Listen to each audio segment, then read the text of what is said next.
27 ಕೀರ್ತನ 27ನೇ ಕೀರ್ತನೆ.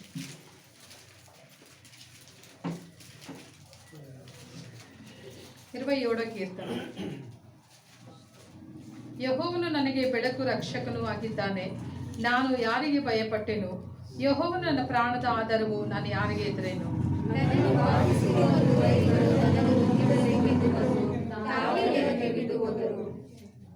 ನನಗೆ ವಿರುದ್ಧವಾಗಿ ದಂಡು ಬಂದಿಳಿದರೂ ನನಗೇನು ಭಯವಿಲ್ಲ. ಚತುರಂಗ ಬಲವು ಯುದ್ಧ ಸನ್ನದ್ಧರಾಗಿ ನಿಂತರೂ ಭರವಸೆಯುಳ್ಳವನಾಗಿಯೇ ಇರುವೆನು.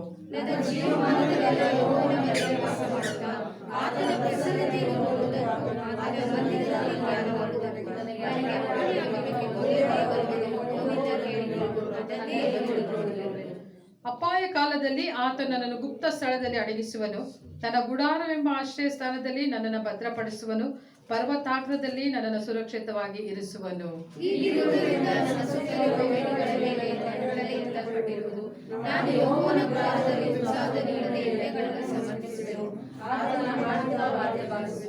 ಯೆಹೋವನೇ, ನಿನಗೆ ಗಟ್ಟಿಯಾಗಿ ಮೊರೆ ಇಡುತ್ತೇನೆ. ನನ್ನನ್ನು ಕರುಣಿಸಿ ಸದೂತ್ರನ ದಯಪಾಲಿಸು.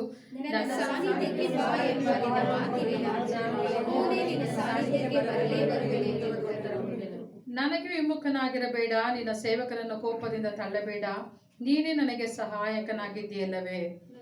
ನನ್ನನ್ನು ರಕ್ಷಿಸಿದ ದೇವರೇ, ಕೈ ಬಿಡಬೇಡ, ತೊರೆದು ಬಿಡಬೇಡ. ಯೆಹೋವನೇ, ನಿನ್ನ ಮಾರ್ಗವನ್ನು ನನಗೆ ಬೋಧಿಸು. ಹೊಂಚು ಹಾಕಿರುವವರಿಗೆ ಸಿಕ್ಕದ ಹಾಗೆ ನನ್ನನ್ನು ಸಮವಾದ ದಾರಿಯಲ್ಲಿ ನಡೆಸು.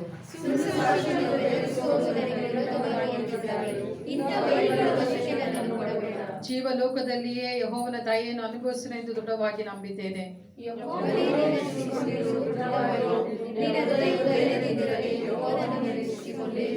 ಆಮೆನ್. ಕರ್ತನು ಕೊಟ್ಟಂತ ಮಾತುಗಳಿಗಾಗಿ ನಾವು ಕರ್ತನಿಗೆ ಸ್ತೋತ್ರ ಸಲ್ಲಿಸೋಣ. ಕರ್ತನೆ, ನಿಮ್ಮ ಮಾತುಗಳಿಗಾಗಿ ಸ್ತೋತ್ರ. ನಿಮ್ಮ ಮಾತುಗಳು ನಮ್ಮ ಜೀವವಾಗಿದೆ, ನಮ್ಮ ಎಲುಬಿಗೆ ಸಾರವಾಗಿದೆ. ನಮ್ಮನ್ನು ಎನ್ಕರೇಜ್ ಮಾಡುವಂತ, ನಮ್ಮನ್ನು ಉತ್ಸಾಹ ಪಡಿಸುವಂತ, ನಮ್ಮ ಧೈರ್ಯ ಪಡಿಸುವಂತ, ನಮ್ಮನ್ನು ಗುಣಪಡಿಸುವಂತ ನಿಮ್ಮ ಮಾತುಗಳಿಗಾಗಿ ನನಗೆ ಸ್ತೋತ್ರ ತಂದೆ, ಸ್ತೋತ್ರ. ಹಾಗೆ ನಾವು ನಿಂತಿರುವಾಗ ದೇವರ ರಾಜ್ಯಕ್ಕಾಗಿ ನಾವು ಬಿತ್ತುವಂತ ಸಮಯವಾಗಿದೆ. ಆಫ್ರಿನ್ ಟೈಮ್ ఉంటుంది ఆన్లైన్లో విత్తేటోళ్ళు మీరు విత్తచ్చు.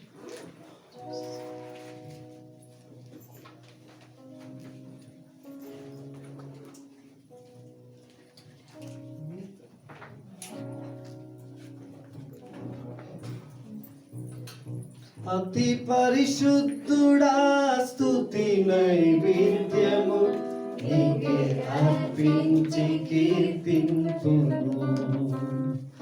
అతి పరిశుద్ధుడా, స్తుతి నైవేద్యము నీకే అర్పించి కీర్తింతును.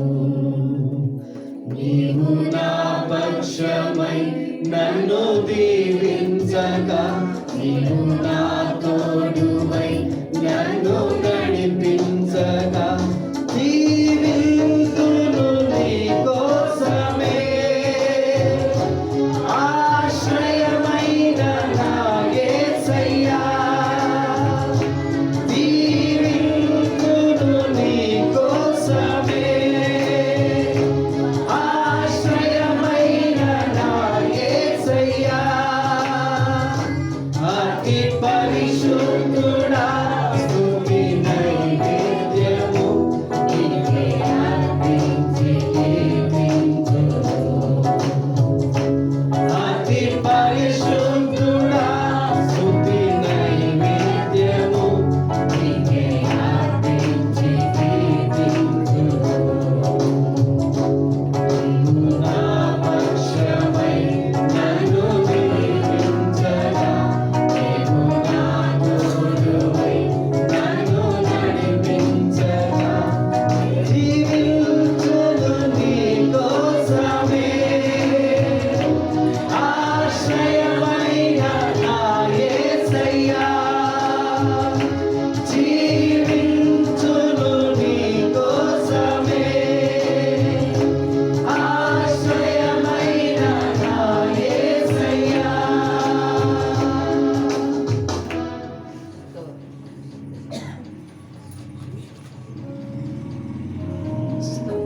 ತಂದೆ, ನಿನ್ನ ನಾಮಕ್ಕಾಗಿ ನಿನಗೆ ಸ್ತೋತ್ರ ಮಾಡ್ತೇವೆ. ಅಪ್ಪ ಕರ್ತನೆ, ಬೆಳಗಿಂದ ಇದುವರೆಗೆ ನಿಮ್ಮನ್ನು ನಡೆಸ್ತೀರಿ, ಅದಕ್ಕಾಗಿ ಸ್ತೋತ್ರ. ಕರ್ತನೆ, ವಾರದ ಮೊದಲ ದಿವಸದಲ್ಲಿ ನಿಮ್ಮನ್ನು ನೋಡ್ಲಿಕ್ಕೆ ಆಗುವಂತೆ ನಮ್ಮನ್ನು ಜೀವಿತರ ಪಟ್ಟಿಯಲ್ಲಿ ಇಟ್ಟಿದ್ದೀರಿ, ಅದಕ್ಕಾಗಿ ಸ್ತೋತ್ರ. ಈ 12 ತಿಂಗಳು ಕರ್ತನೆ ನಮ್ಮನ್ನ ಸ್ವಾಮಿ ನೀನು ಕಾಪಾಡದಂತ ವಿಧಾನಕ್ಕಾಗಿ ಸ್ತೋತ್ರ. ಎತ್ತ ತಾಯಿ ಕರ್ತನೆ ತನ್ನ ಮನೆ ಕುಸನ್ನು ಮರೆತರು, ನಾನಾದರೂ ನಿನ್ನನ್ನು ಮರೆ ಎಂಬುದಾಗಿ ಹೇಳಿ ಪ್ರತಿದಿನ ನಮ್ಮ ನೆನಪು ಮಾಡಿಕೊಂಡು ಕರ್ತನೆ ನಮಗೆ ಬೇಕಾದದ್ದು ಎಲ್ಲವನ್ನ ನೀನು ಸಂಧಿಸಿದ್ದಿ, ಅದಕ್ಕಾಗಿ ಸ್ತೋತ್ರ. ತಂದೆಯು ತನ್ನ ಮಗನನ್ನು ಹೇಗೆ ಒತ್ತುಕೊಳ್ಳುವನ ಸ್ವಾಮಿ, ಹಾಗೆ ನೀನು ಪ್ರತಿದಿನ ನಮ್ಮನ್ನು ಒತ್ತುಕೊಂಡು ನಡೆಸಿದ್ದಿ, ಅದಕ್ಕಾಗಿ ಸ್ತೋತ್ರ. ನಮ್ಮ ಕಾಲುಗಳು ಕಲ್ಲಿಗೆ ತಗಲದ ಹಾಗೆಯಪ್ಪ ನಿನ್ನ ದೇವದೂತರ ಪ್ರೊಟೆಕ್ಟ್ ಅನ್ನ ಕರ್ತನೆ 12 ತಿಂಗಳು ನೀನು ನಮಗಾಗಿ ಇಟ್ಟಿದ್ದಕ್ಕಾಗಿ ನಿನಗೆ ಸ್ತೋತ್ರ ಸ್ವಾಮಿ. ನಮಗಾಗಿ ನೀನು ನೇಮಿಸಿದಂತ ಅಪಾಯಿಂಟೆಡ್ ಏಂಜಲ್ಸ್ಗಾಗಿ ನಿನಗೆ ಸ್ತೋತ್ರ ಮಾಡ್ತೇನೆ. ಎಷ್ಟೋ ಸಾರಿ ಸ್ವಾಮಿ ನಿರಾಶೆಯ ಸಮಯದಲ್ಲಿ ಕರ್ತನೆ, ಬಿತ್ತೋದಂತ ಸಮಯಗಳಲ್ಲಿ ಕರ್ತನೆ ನಮಗಾಗಿ ಸಹಾಯ ಮಾಡುವರು ಇಲ್ಲ ಎಂಬುದಾಗಿ ಹೇಳುವಾಗಲ್ಲ ಕರ್ತನೆ, ನೀನು ನಮಗಾಗಿ ಇಟ್ಟಂತ ದೇವದೂತರಿಗಳಿಗಾಗಿ ನಿನಗೆ ಸ್ತೋತ್ರ ಸಲ್ಲಿಸ್ತೇನೆ ಸ್ವಾಮಿ. ನೀ ನೇಮಿಸಿ ಕೊಟ್ಟಿದ್ದೆ, ಅದಕ್ಕಾಗಿ ನಿನಗೆ ಸ್ತೋತ್ರ ಮಾಡ್ತೇನೆ ಅಪ್ಪ. ನೀನು ಕರ್ತನೆ ನಮ್ಮನ್ನ ನಡೆಸಿದಂತ ವಿಧಾನಕ್ಕೆ ನಾವೆಷ್ಟು ಕೃತಜ್ಞತೆಯನ್ನು ಸಲ್ಲಿಸಿದ್ರು ಸಾರದು ತಂದೆ, ನಿನಗೆ ಸ್ತೋತ್ರ. ಆರಾಧನೆ ಭಾಗದಲ್ಲಿ ಅಪ್ಪ ನಿನ್ನ ದೈವ ಪ್ರಸನ್ನತೆ ಅಪ್ಪ ನಮ್ಮ ಮಧ್ಯದಲ್ಲಿ ಚಲಿಸಬೇಕಾಗಿ ನಿನಗೆ ಸ್ತೋತ್ರ ಮಾಡ್ತೇನೆ ಸ್ವಾಮಿ. ನಾವು ಕರ್ತನೆ ನಾವು ಯಾವಾಗಲೂ ಕರ್ತನೆ ಕ್ರಿಸ್ತನಲ್ಲಿ ಪೂರ್ಣ ಜಯಶಾಲಿಗಳಾಗಿದ್ದೇವೆ, ಅದಕ್ಕಾಗಿ ನಿನಗೆ ಸ್ತೋತ್ರ ಮಾಡ್ತೇನೆ ಸ್ವಾಮಿ. ಅಪ್ಪ ಈ ಒಂದು ಸಮಯದಲ್ಲಿ ಕರ್ತನೆ ಸಮರ್ಪಿಸಲ್ಪಟ್ಟಂತ ಈ ಕಾಣಿಕೆಗಾಗಿ ನಿನಗೆ ಸ್ತೋತ್ರ ಸ್ವಾಮಿ. ಅಪ್ಪ ಕರ್ತನೆ ಈ ಕಾಣಿಕೆಯನ್ನು ವಿಶೇಷವಾಗಿ ನೀವು ಆಶೀರ್ವಾದ ಮಾಡೋದಕ್ಕಾಗಿ ಸ್ತೋತ್ರ. ದೇವರ ರಾಜ್ಯಕ್ಕಾಗಿ ಕರೆಗಳನ್ನು ಚಾಚಿರುವಾಗ ಆ ಕರೆಗಳು ಯಾವತ್ತಿಗೂ ಅದು ಬತ್ತಿ ಹೋಗುವುದೇ ಇಲ್ಲ ಸ್ವಾಮಿ. ಆ ಕರೆಗಳು ಕರ್ತನೆ ಇನ್ನು ಅಭಿವೃದ್ಧಿಯ ಕರೆಗಳಾಗಿ ಕರ್ತನೆ ನೀನು ಇಟ್ಟಿದ್ದಕ್ಕಾಗಿ ನಿನಗೆ ಸ್ತೋತ್ರ ಮಾಡ್ತೇನೆ ಸ್ವಾಮಿ. ಅಪ್ಪ ಬರಬೇಕಂತ ಪ್ರತಿಫಲವು ದೇವರ ರಾಜ್ಯದಿಂದಲೇ ಕರ್ತನೆ ನೀವು ನಿಮ್ಮ ಮಕ್ಕಳಿಗೆ ಕರ್ತನೆ ಅನುಗ್ರಹಿಸಿ ಕೊಡ್ತೀರಿ, ಅದಕ್ಕಾಗಿ ನಿಮಗೆ ಸ್ತೋತ್ರ ಸ್ವಾಮಿ. ದೇವರೇ ಇವರ ಬ್ಯಾಂಕ್ ಅಕೌಂಟ್ಗಳನ್ನ ನಾನು ಯೇಸುವಿನ ಹೆಸರಿನಲ್ಲಿ ನಾನು ಬ್ಲೆಸ್ ಮಾಡ್ತಾ ಇದ್ದೇನೆ. ಎಲ್ಲಿ ಶೂನ್ಯವನ್ನು ಎದುರು ನೋಡ್ತಿದ್ಯೋ ಅಲ್ಲಿ ಸಮೃದ್ಧಿಯನ್ನು ಯೇಸುವಿನ ಹೆಸರಿನಲ್ಲಿ ಕರ್ತನೆ ನಾನು ಮಾತನಾಡ್ತಾ ಇದ್ದೇನೆ ಸ್ವಾಮಿಗೆ ಸ್ತೋತ್ರ ಕರ್ತನೆ. ಹಾಗೆಯಪ್ಪ ಮುಂದಿನ ವಾಕ್ಯ ಭಾಗಕ್ಕಾಗಿ ನಿನ್ನ ಸಂಪದಲ್ಲಿ ಪ್ರಾರ್ಥಿಸ್ತಾ ಇದ್ದೇವೆ. ಪರಿಶುದ್ಧ ಪಂಕ್ತಿ ನಮ್ಮ ಮಧ್ಯದಲ್ಲಿದೆ ಕರ್ತನೆ, ನಾವು ವಾಕ್ಯ ಎಂಬ ಜಲಸ್ನಾನದೊಡನೆ ಸ್ವಾಮಿ ನಿನ್ನ ಪರಿಶುದ್ಧ ಪಂಕ್ತಿಗೆ ಕರ್ತನೆ ನಾವು ಸಿದ್ಧರಾಗ್ಲಿಕ್ಕೆ ಆಗುವಂತೆ ಸಹಾಯ ಮಾಡು ಸ್ವಾಮಿ. ನಮ್ಮಲ್ಲಿ ಯಾವ ಅರ್ಹತೆ ಇಲ್ಲ ಕರ್ತನೆ ನಿಮ್ಮ ಕರ್ತನೆ ನಿಮ್ಮ ಮುಂದೆ ಬರ್ಲಿಕ್ಕೆ, ಆದ್ರೆ ಇವತ್ತು ನಾವು ನಿಮ್ಮ ಮುಂದೆ ಬಂದಿದ್ದೇವೆ ಅಂತಂದ್ರೆ ಕ್ರಿಸ್ತನ ಒಂದು ಕರ್ತನ ಅರ್ಹತೆಯನ್ನು ನಾವು ಪಡೆದುಕೊಂಡವರಾಗಿ ಕರ್ತನೆ, ಕ್ರಿಸ್ತನ ನೀತಿಯನ್ನು ಪಡೆದುಕೊಂಡವರಾಗಿ ಕರ್ತನೆ ಇವತ್ತು ನಿಮ್ಮ ಮುಂದೆ ಬಂದಿದ್ದೇವೆ ಸ್ವಾಮಿ. ಪರಿಶುದ್ಧ ಪಂಕ್ತಿಯಲ್ಲಿ ಪಾಲ್ಗೊಳ್ಳಿಕ್ಕೆ ನಿಮ್ಮ ರಕ್ತದಿಂದ ನಮ್ಮನ್ನು ತೊಳೆದು ನಮ್ಮನ್ನು ಶುದ್ಧ ಮಾಡಿ ಕರ್ತನೆ ಅಪ್ಪ ಇನ್ನೂ ಕರ್ತನೆ ಅಧಿಕವಾದಂತೆ ಕಾರ್ಯಗಳನ್ನ ನಿಮಗೋಸ್ಕರವಾಗಿ ಮಾಡ್ಲಿಕ್ಕೆ ಆಗುವಂತೆ ನಿನ್ನ ಪರಿಶುದ್ಧ ಪಂಕ್ತಿ ನಮ್ಮ ಒಳಗೆ ಬರುವಾಗ ಕರ್ತನೆ ನಮ್ಮನ್ನು ಪ್ರೇರೇಪಿಸುತ್ತೆ, ನಮ್ಮನ್ನು ಉತ್ತೇಜನ ಪಡಿಸುತ್ತೆ, ಅದಕ್ಕಾಗಿ ನಿನಗೆ ಸ್ತೋತ್ರ ಮಾಡ್ತೇನೆ. ವಾಕ್ಯ ಭಾಗದೊಟ್ಟಿಗೆ ನಿನ್ನ ಕರ್ತನ ಮಟ್ಟಿಗೆ ಮಾತನಾಡ್ರಿ ಸ್ವಾಮಿ. ಇವತ್ತು ನೀನು ನಮಗೋಸ್ಕರವಾಗಿ ಇಟ್ಟಂತ ಮನ್ನಗಾಗಿ ನಿನಗೆ ಸ್ತೋತ್ರ ಮಾಡ್ತೇನೆ. ಬಂದಂತ ಎಲ್ಲ ಮಕ್ಕಳನ್ನ ಸ್ವಾಮಿ ನಿಮ್ಮ ಕರಳಿಗೆ ಒಪ್ಪಿಸಿಕೊಡ್ತಾ ಇದ್ದೇನೆ. ತರ್ಜುಮೆ ಮಾಡುವಂತ ನಿನ್ನ ಮಕ್ಕಳನ್ನ ಸಹ ನಿನ್ನ ಕರಳಿಗೆ ಒಪ್ಪಿಸಿಕೊಡ್ತಿದ್ದೇನೆ. ಆಳ್ವಿಕೆ ಮಾಡಿ ನಡೆಸಬೇಕಾಗಿ ಯೇಸುವಿನ ನಾಮದಲ್ಲಿ ಪ್ರಾರ್ಥಿಸ್ತೇವೆ ತಂದೆಯೇ, ಆಮೆನ್. ಹೊಡೆದುಕೊಳ್ಳೋಣ.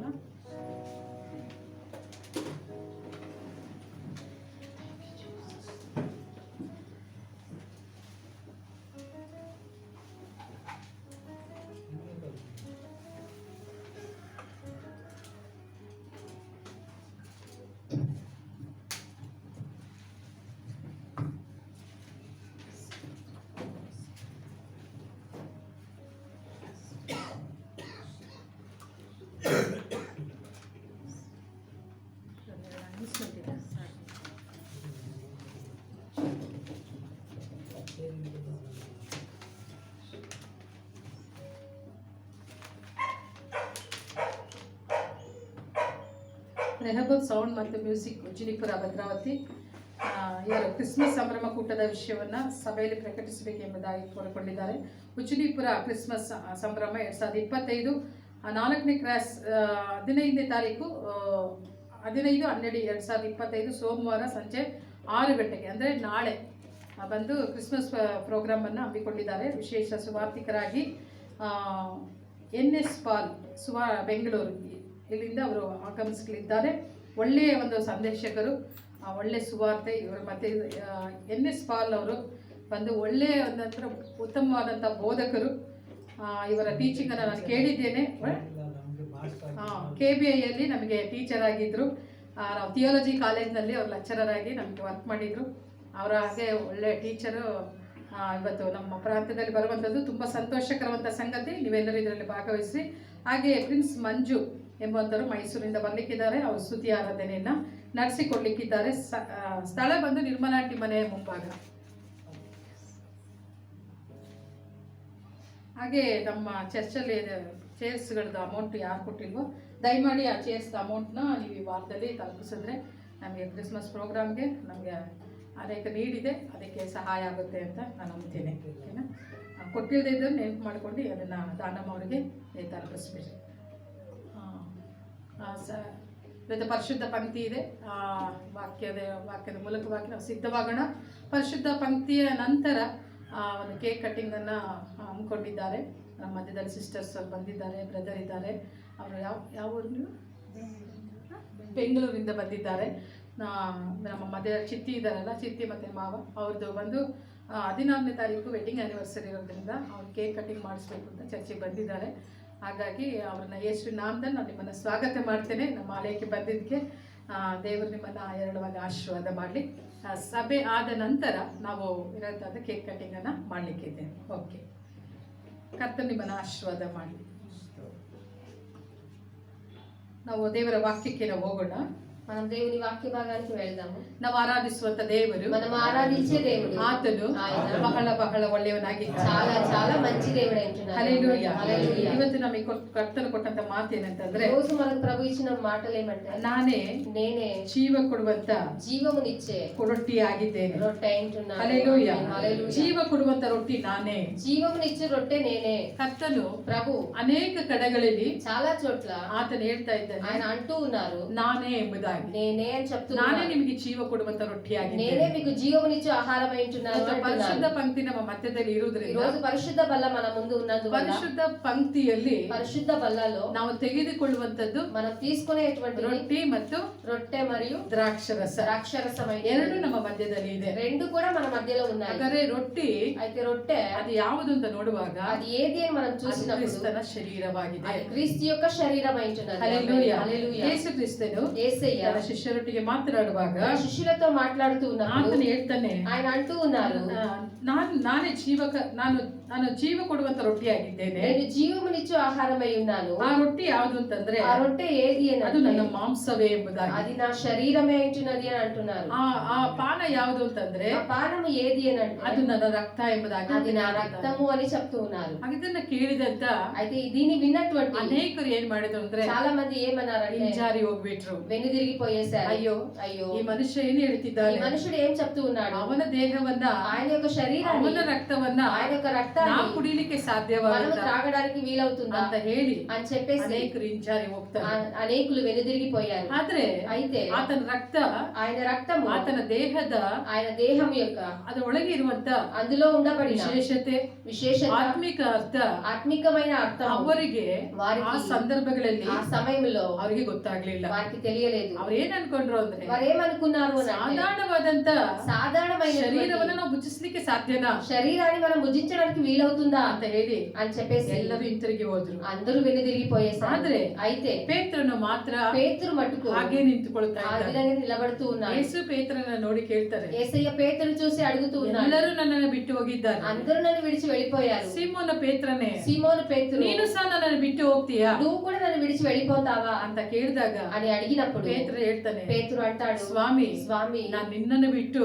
నేను నిన్ను విడిచి ಯಾರ ಬಳಿಗೆ ಹೋಗ್ಲಿ, ఇంకెవరి దగ్గరికి వెళ్ళాలి, ಯಾರ ಬಳಿಗೆ ಹೋಗ್ಲಿ, ఇంకెవరి దగ్గరికి వెళ్ళాలి. ಯಾಕೆಂದ್ರೆ ఎందుకు అని అంటే, ನಿತ್ಯ ಜೀವವನ್ನ నిత్య జీవము ಉಂಟು ಮಾಡುವಂತ కలిగించేటువంటి ವಾಕ್ಯಗಳು వాక్యములు ನಿನ್ನಲ್ಲಿಯೇ ಇದೆ. నీలోనే దాగి ఉన్నాయి. హల్లెలూయా. హల్లెలూయా. ನೋಡ್ರಿ, చూడండి, ಈ ಪೇತ್ರನಿಗೆ ಮಾತ್ರನೇ ఈ పేతురుకు బట్టి ಪರಲೋಕದ ರಹಸ್ಯ పరలోకపు రహస్యము ಸ್ಪಷ್ಟವಾಗಿ ಅರ್ಥವಾಗ್ತಾ ಇದೆ. స్పష్టంగా తెలియస్తూ ఉన్నది. ಯೇಸು ಸ್ವಾಮಿ ಒಂದು ಸಾರಿ ಕೇಳ್ತಾರೆ, యేసయ్య ఒకసారి అడుగుతూ ఉన్నారు, ಎಲ್ಲರೂ అందరూ ನನ್ನನ್ನ ಪ್ರವಾದಿ ಅಂತ ಹೇಳ್ತಾರೆ, నన్ను ప్రవక్త అని పిలుస్తున్నారు, ನನ್ನನ್ನ నన్ను ನೋಡುವಾಗ చూసేటప్పుడు ಎಲಿಯಾ ಅಂತ ಹೇಳ್ತಾರೆ. ఏలియా అని ಆದ್ರೆ అంటున్నారు. ಪೇತ್ರ, అయితే పేతురు, ನೀನೇನ್ ಹೇಳ್ತೀಯಾ నువ్వేమని అంటావు ಅಂದಾಗ అని ಪೇತ್ರ అడిగినప్పుడు ಹೇಳ್ತಾನೆ, పేతురు అంటాడు, ಸ್ವಾಮಿ, స్వామి, ನೀನು నువ్వు ಬರಬೇಕಾಗಿರುವಂತ రానైంటున్న ಜೀವವುಳ್ಳ జీవము కలిగిన ದೇವಕುಮಾರನೋ ಎಂಬುದಾಗಿ. దేవుని కుమారుడవు అని అంటున్నాడు. హల్లెలూయా. హల్లెలూయా. ಯೇಸು ಹೇಳ್ತಾರೆ, అయితే యేసయ్య అంటున్నారు, ಹೌದು, అవును, ನೀನು ನಿಜವಾಗ್ಲೂ నీ నిజంగా ಸರಿಯಾಗಿ ಹೇಳಿದೀಯಾ. సరిగ్గానే చెప్పావు. ಇದನ್ನ ನಿನಗೆ ತಿಳಿಯಪಡಿಸಿದವನು దీన్ని నీకు తెలియజేసిన వారు ಮನುಷ್ಯನಲ್ಲ,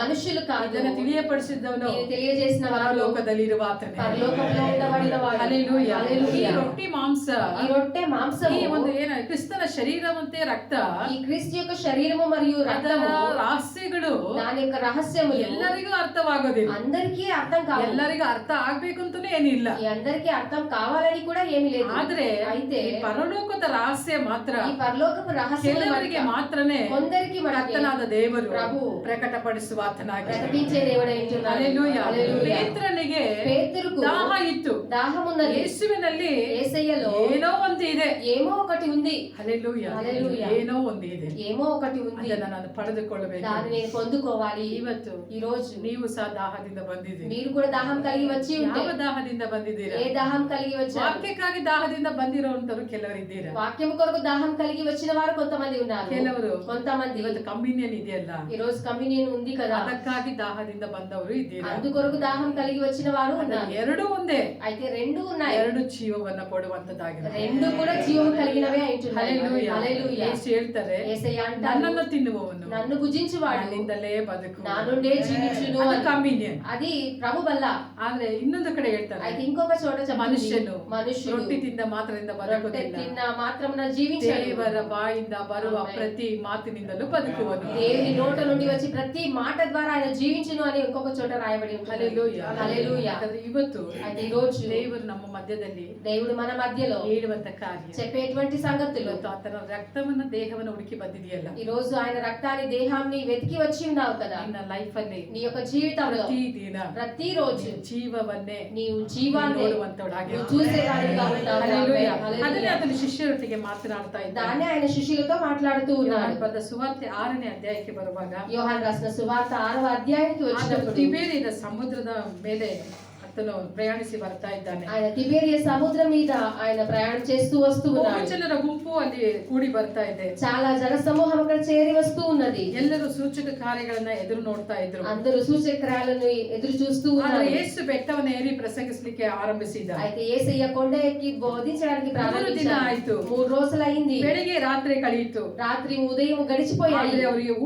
ಊಟ ಮಾಡದೆ ಹಾಗೆ ಇದ್ದಾರೆ. అయితే వాళ్ళు అక్కడ వచ్చిన జనులు భుజించకుండా ఆ విధంగానే ಅಂತ ఉన్నారు. సందర్ಭದಲ್ಲಿ అలాంటి సమయంలో ಯೇಸು ಏನ್ ಮಾಡ್ತಿದ್ದಾರೆ? యేసయ్య ఏం ಅವರನ್ನು చేస్తున్నారు? ನೋಡಿ ಕನಿಕರಿಸಿ వారిని చూసి కనికరం ಅವರಿಗೆ పడి ಊಟಕ್ಕೆ ಏನಾದ್ರೂ ಕೊಡಬೇಕೆಂಬುದಾಗಿ వారికి ఆహారానికి ఏమైనా ఇవ్వాలి అని ಆತನ ಏನ್ ಮಾಡ್ತಿದ್ದಾನೆ? ఆయన ఏం చేస్తూ ఉన్నారు? ಆತನು ಪ್ರಯತ್ನಿಸ್ತಾ ಇದ್ದಾನೆ. ఆయన ప్రయత్నిస్తూ ಆತನು ಹೇಳ್ತಿದ್ದಾನೆ, ఉన్నాడు. ఆయన అంటున్నాడు, ಫಿಲಿಪ್ಪನನ್ನ ಕರೆದು, ఫిలిప్పును పిలిచి, ಫಿಲಿಪ್ಪನೇ, ఫిలిప్పు, ಈ ಜನರು ಬಂದು 3 ದಿನ ಆಯ್ತು, ఈ జనులు వచ్చి 3 రోజులైంది, ಇವರಿಗೆ ಊಟಕ್ಕೆ ಏನಾದ್ರೂ ಸಿಗುತ್ತಾ వీరికి భోజనానికి ఏమైనా దొరుకుతుందా ಅಂತ ಕೇಳಿದಾಗ అని అడిగినప్పుడు ಹೇಳ್ತಾರೆ, వారు అంటారు, ಸ್ವಾಮಿ స్వామి, ಸ್ವಲ್ಪ ಸ್ವಲ್ಪ ಅಂತ ಕೊಟ್ರು, కొద్దిగా కొద్దిగా అని ఇచ్చినా కూడా 200 ರೂಪಾಯಿ ಹಣ ಕೊಟ್ರು 200 రూపాయలు ఇచ్చినా ಅದು ಸಾಲಲ್ಲ. అది సరిపోదు. ಯಾಕೆ ಅಂತಂದ್ರೆ ఎందుకు అనంటే 5,000ಕ್ಕಿಂತಲೂ 5,000 మంది ಅಧಿಕ కన్నా ಜನರು ಇಲ್ಲಿ ಕೂಡಿ చాలా ಬಂದಿದ್ದಾರೆ. మంది ఇక్కడ చేరి వచ్చి ఉన్నారు. ಹಲ್ಲೆಲೂಯಾ. హల్లెలూయా. ಅಂತ ಸಂದರ್ಭದಲ್ಲಿ అలాంటి సమయంలో ಯೇಸು ಏನ್ ಹೇಳ್ತಾರೆ? యేసయ్య ఏమంటారంటే, ಇಲ್ಲಿ ಯಾರ ಬಳಿಯಲ್ಲಾದ್ರೂ ఇక్కడ ఎవరి దగ్గరనైనా ಏನಾದ್ರೂ ಇದೆಯಾ? ఏమైనా ఉందా? ಅಲ್ಲಿ అక్కడ ಅದು ಹುಡುಗ ಏನ್ ಮಾಡ್ತಿದ್ದಾನೆ? ఒక చిన్న బాలుడు ఏం ಬುತ್ತಿಯನ್ನ చేస్తున్నాడు? ಕಟ್ಟಿಕೊಂಡು ಬರ್ತಾ ఆ ಇದ್ದಾನೆ. భోజనాన్ని కట్టుకొని వచ్చి ಆ ఉన్నాడు. ಬುತ್ತಿಯಲ್ಲಿ ಏನಿದೆ ఆ ಅಂತಂದ್ರೆ భోజనంలో ఏముంది అని అంటే ರೊಟ್ಟಿ ಇದೆ. రొట్టె ఉంటుంది. ಹಲ್ಲೆಲೂಯಾ. హల్లెలూయా. ಅಂದ್ರೆ ಆ ಬುತ್ತಿಯಲ್ಲಿ చెప్పండి, ఆ రొట్టె ಆ ರೊಟ್ಟಿ భోజనంలో ಇದೆ. రొట్టె ఉంటున్నది. ಹಲ್ಲೆಲೂಯಾ. హల్లెలూయా. ಆಗಿನ ಕಾಲದಲ್ಲಿ అప్పటి కాలంలో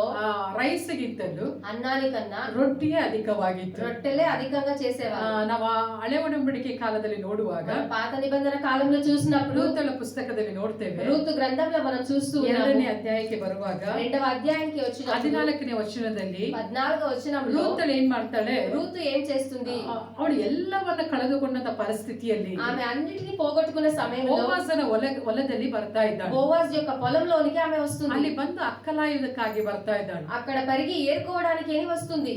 ಅವಳು ಬಂದ ಕಾಲ ಯಾವುದು ಅಂತಂದ್ರೆ ఆమె వచ్చిన కాలం ఏది అంటే, ಜವೆ ಗೋಧಿಯು ಬೆಳೆಯುವಂತ ಕಾಲವಾಗಿತ್ತು. అది కోత కాలం అయింటున్నది. ಹಾಗಾದ್ರೆ ಜವೆ ಗೋಧಿಗೆ ಏನು? ಜವೆ ಗೋಧಿಯ అది ಕಾಲವಾಗಿತ್ತು. గోధుమల ఒక కాలం అయింటున్నది. ಆ ಅಂತ ಸಂದರ್ಭದಲ್ಲಿ అలాంటి ఒక ಆ సమయంలో ಗೋಧಿ ಅನ್ನುವಂಥದ್ದು ఆ గోధుమ అనేది ತೃಪ್ತಿಕರವಾದಂತ ಜೀವಿತವನ್ನ ಸೂಚಿಸುವಂತದ್ದಾಗಿರುತ್ತೆ. తృప్తికరమైన జీవితాన్ని సూచించేదిగా ఉంటున్నది.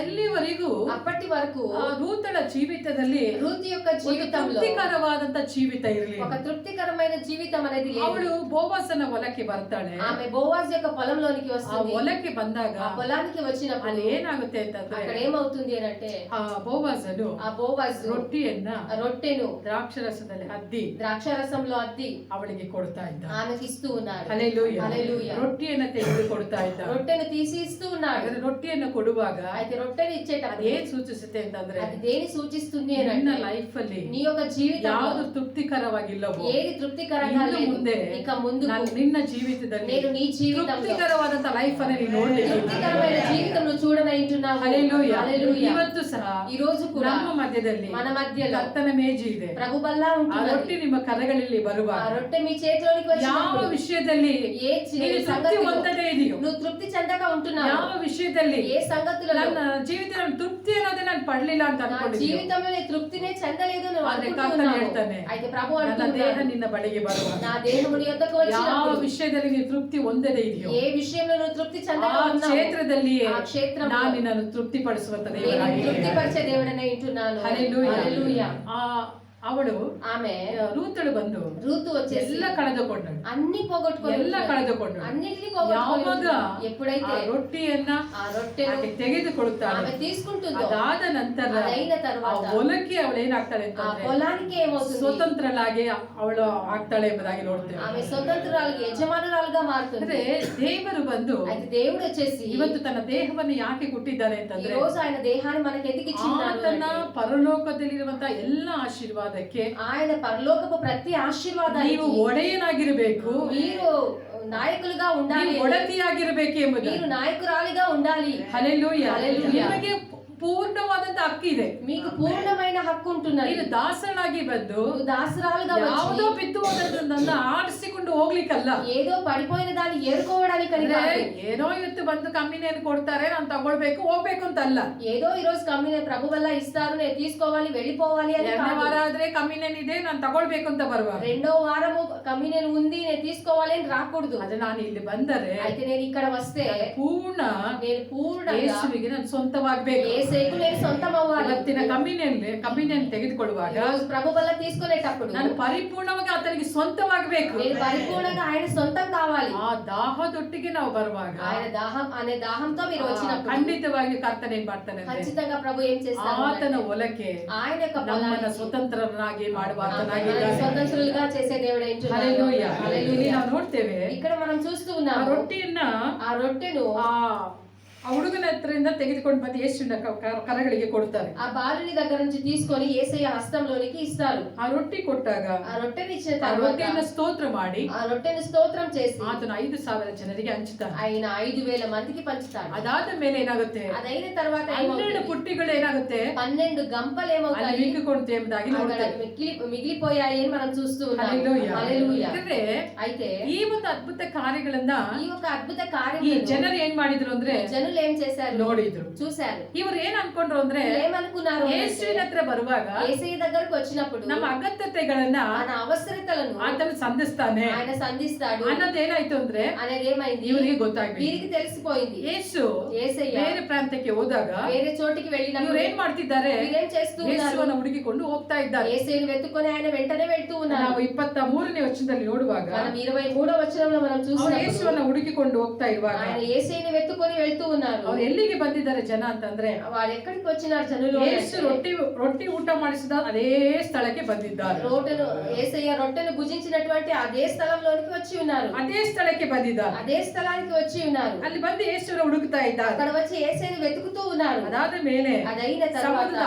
ಆಚೆ ಕಡೆಯಲ್ಲಿ సముద్రపు ఆద్దరిన ಆತನನ್ನ ಕಂಡುಕೊಳ್ತಾ ಇದ್ದಾರೆ. ఆయనను కనుగొంటూ ఉన్నారు. ಅಲ್ಲಿ అక్కడ ಆತನು ಹೇಳ್ತಾ ಇದ್ದಾನೆ, ఆయన అంటూ ఉన్నారు, ನಿಮಗೆ ನಿಜವಾಗಿ ಹೇಳುತ್ತೇನೆ, మీకు నిజంగా మేము చెప్తూ ನೀವು ఉన్నాము, ನನ್ನನ್ನು ಹುಡುಕುವುದು మీరు నన్ను వెతకడి ಸೂಚಕ ಕಾರ್ಯಗಳನ್ನು ನೋಡಿದ್ದರಿಂದಲ್ಲ, సూచక కార్యములను చూసినందువల్ల ಈ కాదు, ರೊಟ್ಟಿ ತಿಂದು మీరు రొట్టెను తిని ಹೊಟ್ಟೆ ತುಂಬಿಕೊಂಡಿದ್ದರಿಂದಲೇ. తృప్తి పొందుకుంటున్న వలనే. ಹಲ್ಲೆಲೂಯಾ. ಹಲ್ಲೆಲೂಯಾ. ಇಲ್ಲಿ ಏನಾಯ್ತು ಅಂತಂದ್ರೆ అయితే ఇక్కడ ఏమైంది, ಜನರು ಹುಡುಕ್ತಾ ಇದ್ದಾರೆ, జనులు వెతుకుతూ ఉన్నారు. ಜನರು ಹುಡುಕ್ತಾ ಇದ್ದಾರೆ. జనులు వెతుకుతూ ఉన్నారు. ಏನಕ್ಕಾಗಿ ಯೇಸುವನ್ನು ಹುಡುಕ್ತಾ ಇದ್ದಾರೆ? ఏ కొరకు యేసయ్యను వెతుకుతూ ఉన్నారు? ಅಯ್ಯೋ ಅವತ್ತು ನಮಗೆ ಏನಂತಂದ್ರೆ ಹಸಿವು ಇತ್ತು. అయ్యో ఆ రోజు మేము ఆకలి కొని ఉన్నాము. ಆ ಹಸಿವನ್ನ ఆ ఆకలిని ಆತನು ತೀರಿಸಿದ. ఆయన తీర్చాడు. ಇವತ್ತು ఈ రోజు ನಮ್ಗೆ ಏನಾದ್ರೂ ಒಂದನ್ನ ದೇವರು ಕೊಡ್ತಾರೆ. ఈ రోజు మనకి ఏదైనా ఒకటి దేవుడు ఇస్తాడు.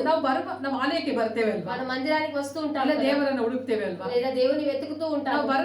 ನಾವು ಬರುವಾಗ ಏನ್ ಅನ್ಕೊಳ್ತೇವೆ ಅಂದ್ರೆ, మనం వచ్చేటప్పుడు ఏమనుకుంటామంటే ಚರ್ಚಿಗೆ ಹೋದ್ರೆ మందిరానికి వెళ్ళి ದೇವರು ನನ್ನ ಜೀವಿತದಲ್ಲಿ దేవుడు నా జీవితంలో ಏನಾದ್ರೂ ಮಾಡ್ತಾರೆ, ఏదైనా చేస్తారు, ఏదైనా చేస్తారు, ಅದಕ್ಕೆ ನಾವು ಬರ್ತೇವೆ. అందుకే మనం వస్తూ ಯಾವುದೋ ಒಂದು ಅದ್ಭುತವನ್ನ ನಾವು ನೋಡ್ಬೇಕು ಅಂತ ಬರ್ತೇವೆ. ఏదో ఒక అద్భుతం మేము చూడాలి అని వస్తూ ఉంటాము. ಒಂದು ಅದ್ಭುತಕ್ಕೋಸ್ಕರವಾಗಿ ಬರ್ತೇವೆ, ఒక అద్భుతం కొరకే మనం వస్తూ ఉంటాము. ಆದ್ರೆ ದೇವರು ಹೇಳ್ತಾನೆ, అది దేవుడు అంటారు, ಅದು ಏನಂತಂದ್ರೆ అదేమని అంటే ಇವತ್ತು ಇದ್ದು ఈ రోజు ఉండి ನಾಳೆ ಅಳಿದು ಹೋಗುವಂತದ್ದು. రేపు నశించిపోయేటువంటిది. ಇವತ್ತು ನಿನಗೆ ಒಂದು 100 ರೂಪಾಯಿ ಬೇಕಾಗಿರುತ್ತೆ, ఈ రోజు నీకు ఒక 100 రూపాయలు కావాల్సి ఉంటుంది, ಅದಕ್ಕೋಸ್ಕರ ಪ್ರಾರ್ಥನೆ ಮಾಡ್ತೀವಿ. అందుకొరకు నువ్వు ప్రార్థిస్తూ ಆ ఉంటావు. 100 ರೂಪಾಯಿ ದೇವರು ಕೊಟ್ಟಿರ್ತಾರೆ. అది ఆ 100 రూపాయలు దేవుడు ఇచ్చి ఉంటాడు. ಮತ್ತೆ ನೀನ್ ನಾಳೆ ಏನ್ ಮಾಡ್ತೀಯಾ, మళ్ళీ రేపటి రోజున ఏం చేస్తావు? ಕೊರತೆ ಬರುವಾಗ మళ్ళీ కొరత ಅದೇ 100 వచ్చినప్పుడు ರೂಪಾಯಿಗೆ ಎದುರು ನೋಡ್ತೀವಿ. అదే 100 రూపాయల కొరకే ఎదురు ಅದು చూస్తూ దేవుడు ఉంటావు. ಹೇಳ್ತಾನೆ, అది దేవుడు అంటారు, ಅದು ಕೆಟ್ಟು ಹೋಗುವಂತದ್ದು, అది ಅದು నశించిపోయేటువంటిది, ಅಳಿದು ಹೋಗುವಂತದ್ದು. అది ಅದನ್ನ నశించిపోయేటువంటిది. ಹುಡುಕ್ಬೇಡ ನನ್ನ ಹತ್ರ ಬರುವಾಗ. దాన్ని వెతకద్దు నా యొద్దకు వచ్చి.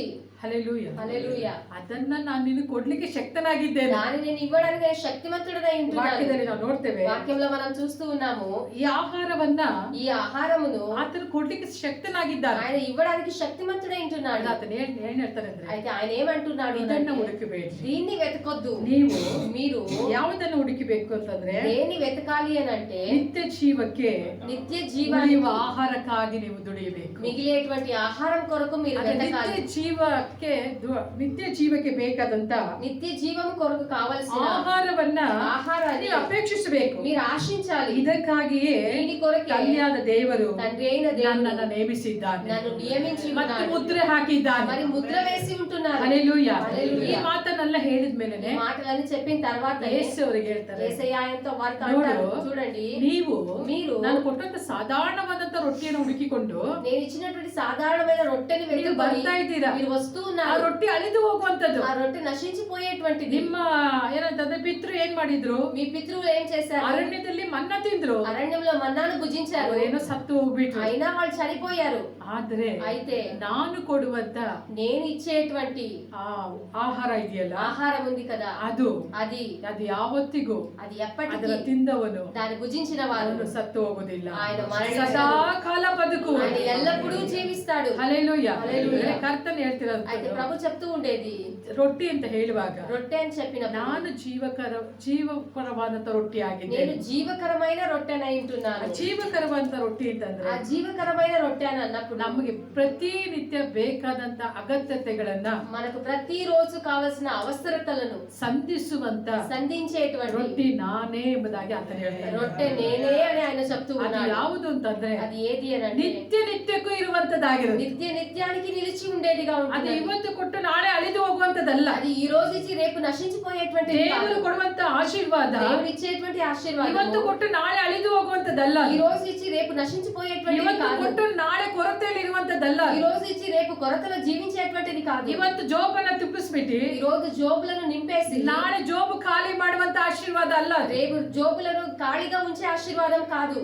ಆತನು ಹೇಳ್ತಿದ್ದಾನೆ, అయితే ఆయన అంటూ ఉన్నారు, ನಾನು ಕೊಡುವಂತ ರೊಟ್ಟಿ నేను ఇచ్చేటువంటి రొట్టె ಅದು అది ಸದಾ ಕಾಲ ಜೀವಿಸುವಂತೆ అది ಮಾಡುವಂತದ್ದಾಗಿದೆ. ఎల్లప్పుడూ జీవింపచేసేటువంటిదిగా ನಿತ್ಯ ನಿತ್ಯಕ್ಕೂ ఉంటున్నది. ಜೀವಿಸುವಂತೆ ನಿನ್ನನ್ನು నిత్య ಮಾಡುವಂತದ್ದಾಗಿದೆ. నిత్యానికి జీవింపచేసేటువంటిదిగా ఉంటున్నది. ಹಲ್ಲೆಲೂಯಾ. హల్లెలూయా. ಇದು ಆತ್ಮಿಕ ಸಂಗತಿಗಳಾಗಿದೆ. ఇది ఆత్మిక సంగతులై ఉంటున్నాయి. ಒಂದು ఒకటి, ನಮ್ಮ ಆತ್ಮವನ್ನ మన ఆత్మను ಕರ್ತನಾದ ದೇವರು ప్రభు ನಿತ್ಯ ನಿತ್ಯಕ್ಕೂ ಜೀವಿಸುವಂತೆ ಆತನು ಮಾಡಿದ್ದಾನೆ. నిత్య నిత్యానికి జీవింపచేసి ఉంటున్నాడు. ಎರಡನೇದು ಏನಂತಂದ್ರೆ, రెండవది ఏమంటే ನಮ್ಮ ಪ್ರತಿ ನಿತ್ಯದ ನೀಡನ್ನ మన ప్రతి రోజు అవసరతలను ಕರ್ತನಾದ ದೇವರು ప్రభు ಆತನು ಸಂಧಿಸುವ ಆತನು. ఆయన సంధించే దేవుడై ఉంటున్నాడు. ಹಲ್ಲೆಲೂಯಾ. హల్లెలూయా. ಫಿಲಿಪ್ಪನು ಹೇಳ್ತಾನೆ, ఫిలిప్పు అంటాడు, ಸ್ವಾಮಿ ಇಷ್ಟು ಜನರಿಗೆ స్వామి ఇంత మందికి ಎಲ್ಲಿಂದ ತರೋಣ? మేము ఎక్కడి నుంచి తీసుకొని రావాలి? ಕ್ರಿಸ್ಮಸ್ ಸೀಸನ್ ಆಗಿರೋದ್ರಿಂದ ఈ రోజు క్రిస్మస్ సీజన్ అయినందువల్ల ಅನೇಕ ಜನರ ಮೈಂಡ್ ನಲ್ಲಿ చాలా మంది జనులలో ಅನೇಕರಲ್ಲಿ ಪ್ರಶ್ನೆಗಳು, చాలా మందిలో ప్రశ్నలు ఉంటున్నాయి. ಕುಟುಂಬಕ್ಕೆ ಅನೇಕ ఈ ಅಗತ್ಯತೆಗಳಿವೆ. రోజు కుటుంబానికి చాలా అవసరతలు ಎಲ್ಲಿ ఉన్నాయి. ಎಲ್ಲಿಂದ ನಾವು ಹಣವನ್ನು ತರಲಿಕ್ಕೆ ಸಾಧ್ಯ? ఎక్కడి నుంచి డబ్బు తీసుకురావడానికి వీలవుతుంది? ಎಲ್ಲಿಂದ ಹಣವನ್ನು ತರಲಿಕ್ಕೆ ಸಾಧ್ಯ? ఎక్కడి నుంచి డబ్బు తీసుకురావడానికి ಆದ್ರೆ వీలవుతుంది? ಕರ್ತನು ಹೇಳ್ತಾನೆ, అయితే ప్రభు ಈ అంటున్నారు, ಕ್ರಿಸ್ಮಸ್ ಸೀಸನ್ ಅಲ್ಲಿ ఈ క్రిస్మస్ సీజన్ లో ನಿನಗೆ ಬೇಕಾದಂತ నీకు కావలసిన ಅಗತ್ಯತೆಗಳನ್ನು ಸಂಧಿಸುವಂತ అవసరతను తీర్చడానికి ಜೀವಕರವಾದಂತ జీవకరమైన ರೊಟ್ಟಿ ನಾನೇ రొట్టె ಆಗಿದ್ದೇನೆ. నేనే ఉంటున్నాను. ಹಲ್ಲೆಲೂಯಾ. హల్లెలూయా. ನಾನೇ ಜೀವಕರವಾದಂತ ರೊಟ್ಟಿಯಾಗಿದೆ. నేనే జీవకరమైన రొట్టెనై ఉంటున్నాను. ಹಲ್ಲೆಲೂಯಾ. హల్లెలూయా. ಅದರ ದೇವರು ಹೇಳ್ತಿದ್ದಾನೆ, అయితే దేవుడు ಇವತ್ತು అంటున్నాడు, ನಿಮಗೆ ಎಂತ ಎತ್ತರವಾದಂತ ಅಗತ್ಯತೆಗಳಿರಬಹುದು. ఎంత ఎత్తైన అవసరతలు నీకు ఉండొచ్చు. 5,000 ಜನರಿಗೆ 5,000 మందికి ಊಟವನ್ನ ಕೊಟ್ಟಂತ ದೇವರು భోజనం ఇచ్చిన దేవుడు ನಿನ್ನ ಮನೆಯಲ್ಲಿರುವಂತ నీ ఇంట్లో ఉండబడిన 4 ಜನರಿಗೆ ಊಟವನ್ನು ಕೊಡ್ಲಿಕ್ಕೆ 4 ಶಕ್ತನಾಗಿದ್ದಾನೆ. మందికి కూడా భోజనం ఇవ్వడానికి ఆయన శక్తిమంతుడై ఉంటున్నాడు. ಹಲ್ಲೆಲೂಯಾ. హల్లెలూయా. 5,000ಕ್ಕಿಂತ ಅಧಿಕ ಮಕ್ಕಳನ್ನು ಪೋಷಿಸಿದ್ದಾನೆ. 5,000 కన్నా చాలా మందిని ఆయన పోషించి ఉన్నారు. ಬರೀ 5 ರೊಟ್ಟಿ 2 ಮೀನನ್ನು ಇಟ್ಟುಕೊಂಡು ఉత్త 5 రొట్టెలు 2 చేపలు ఉంచుకునే ಅದೇ ದೇವರು ತಾನೇ అదే దేవుడే కదా. ಇವತ್ತು ಆತನು ಹೇಳ್ತಾ ఈ ಇದ್ದಾನೆ, రోజు ఆయన చెప్తూ ఉన్నారు, ಅದೇ ದೇವರು అదే దేవుడు ಇವತ್ತು ನಿನ್ನ ಮಧ್ಯದಲ್ಲಿದ್ದೇನೆ. ఈ రోజు నీ మధ్యలో నేను ఉన్నాను. ನಾನು ಬದಲಾವಣೆ ಆಗಲೇ ಇಲ್ಲ. నేను మారని దేవుడనై ನಿನ್ನ ఉన్నాను. ಇದ್ದ ಹಾಗೆ నిన్న ఉన్నట్టుగానే ಇವತ್ತು ಇದ್ದೇನೆ, ఈ రోజు ఉన్నాను. ನಾಳೆ ನಾನು ಹಾಗೆ ಇರ್ತೇನೆ. రేపు కూడా నేను ఆ విధంగానే ಇವತ್ತು ఉంటాను. ನಾನು ಮಾಡಿದ್ದೇನೆ, ఈ రోజు నేను చేస్తున్నాను. ನಾಳೆ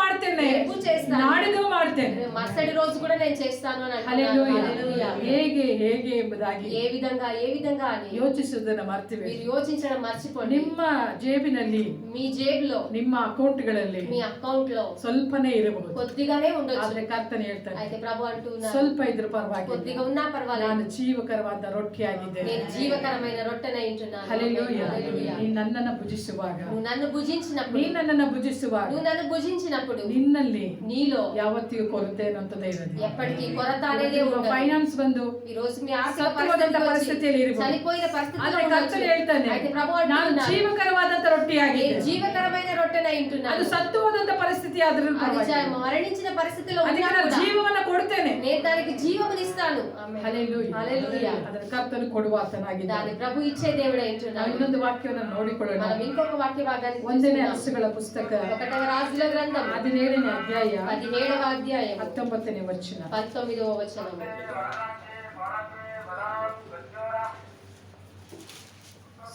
19ನೇ ಅಧ್ಯಾಯ 1వ రాజులు 19వ అధ్యాయము, ಅದರಲ್ಲಿ అందులో 6ನೇ ವಚನದಲ್ಲಿ ನೋಡ್ತೇವೆ. 6వ వచనంలో మనం చూస్తూ ఉన్నాము. 5ರಿಂದ ಓದ್ಕೊಳ್ಳೋಣ. 5 నుంచి మనం చదువుకుందాము. అతడు బదరి వృక్షము క్రింద పరుండి నిద్రించుచుండగా ఒక దేవదూత వచ్చి అతని ముట్టి, నీవు లేచి భోజనము చేయమని చెప్పెను. అతడు చూసినంతలో అతని తల దగ్గర నిప్పుల మీద కాల్చబడిన అప్పము నీళ్ల బుడ్డియు కనబడెను గనుక అతడు భోజనం చేసి తిరిగి పరుండెను. ಇಲ್ಲಿ ನಾವು ನೋಡ್ತೇವೆ, ఇక్కడ మనం చూస్తూ ఉన్నాము, ಅವನು ಅದೇ ಗಿಡದ ಎಲೆಯನ್ನು ಏನ್ ಮಾಡ್ತಿದ್ದಾನೆ ಅಂತಂದ್ರೆ, ఈయన ఏం చేస్తూ ఉన్నాడు అని అంటే, ಅವನು ಹೆದರಿಕೊಂಡವನಾಗಿ ఆయన భయపడిన వాడుగా ಪ್ರಾಣ ರಕ್ಷಣೆಗೋಸ್ಕರವಾಗಿ ప్రాణ రక్షణ కొరకు ಒಂದು ಜಾಲಿ ಗಿಡದ ಕೆಳಗೆ ಅವನು ಮರಣವನ್ನು ಅಪೇಕ್ಷಿಸ್ತಾ ಇದ್ದಾನೆ. ఒక బదరి వృక్షము కింద మరణమును అపేక్షిస్తూ ఉన్నాడు. ಅವನು ನನಗೆ ಯೆಹೋವನೇ ನನಗೆ ಸಾಕಾಯ್ತು, యెహోవా నాకు ನನ್ನ సాలైపోయింది, ಪ್ರಾಣವನ್ನು ತೆಗೆದು ಬಿಡು, నా ప్రాణమును తీసేయి, ಯಾಕೆ ನನ್ನನ್ನು ಇಟ್ಟಿದೀಯಾ ఎందుకు నన్ను ఉంచి ఉన్నావు ಅಂತ ಹೇಳಿ అని చెప్పేసి ಅವನು ಪ್ರಾರ್ಥಿಸಿ ఆయన ప్రార్థించి ಆ ಗಿಡದ ಕೆಳಗಡೆ ಮಲಗಿಕೊಂಡು ఆ చెట్టు కిందనే ఆయన నిద్రిస్తూ ఉన్నాడు. ಆದ್ರೆ అయితే ಪಕ್ಕನೆ ಒಬ್ಬ ದೇವದೂತನು వెంటనే ఒక దేవదూత ಅವನನ್ನು ತಟ್ಟಿ ఆయనను వచ్చి ముట్టి ಎದ್ದು లేచి ಊಟ ಮಾಡು ಎಂದು ಹೇಳಿದ. లేచి భోజనం చేయము అని ಎಲಿಯನ್ನು చెప్తున్నాడు. ಎದ್ದು ನೋಡಲಾಗಿ ఏలియా లేచి చూడగా ಕೆಂಡದ ಮೇಲೆ నిప్పుల మీద ಸುಟ್ಟ ರೊಟ್ಟಿಯು కాల్చబడిన ಒಂದು అప్పము ತಂಬಿಗೆ ನೀರು ఒక నీళ్ల బుడ్డియు ತನ್ನ ತಲೆಯ ಹತ್ತಿರ ಇರುವುದನ್ನ ಕಂಡನು. తన తల దగ్గర ఉండడం ఆయన చూశాడు. ಹಲ್ಲೆಲೂಯಾ. హల్లెలూయా. ಇಲ್ಲಿ ನಾವು ನೋಡ್ತೇವೆ, ఇక్కడ మనం చూస్తూ ఉన్నాం, ಎಲಿಯನು ఏలియా ಬಹಳ ಹಸಿವಿನಿಂದ ಇದ್ದಾನೆ. చాలా ఆకలితో ఉన్నాడు. ಎಲಿಯನ ಜೀವಿತದಲ್ಲಿ ఏలియా యొక్క జీవితంలో 2 ಸಾರಿ ಸಹ, 2 సార్లు కూడా, ಒಂದು ಸಾರಿ ಕಾಗೆ ಬಂದು ఒకసారి కాకి వచ్చేసి ಅವನಿಗೆ ಊಟವನ್ನು ತೆಗೆದುಕೊಂಡು ಬರ್ತಾ ಇದೆ. ఆయనకు ఆహారం తీసుకొని వస్తుంది. ಅಲ್ಲಿ ಏನಂತಂದ್ರೆ అక్కడ ఏమంటే ರೊಟ್ಟಿ ಮತ್ತೆ ಮಾಂಸ. రొట్టె మరి మాంసము.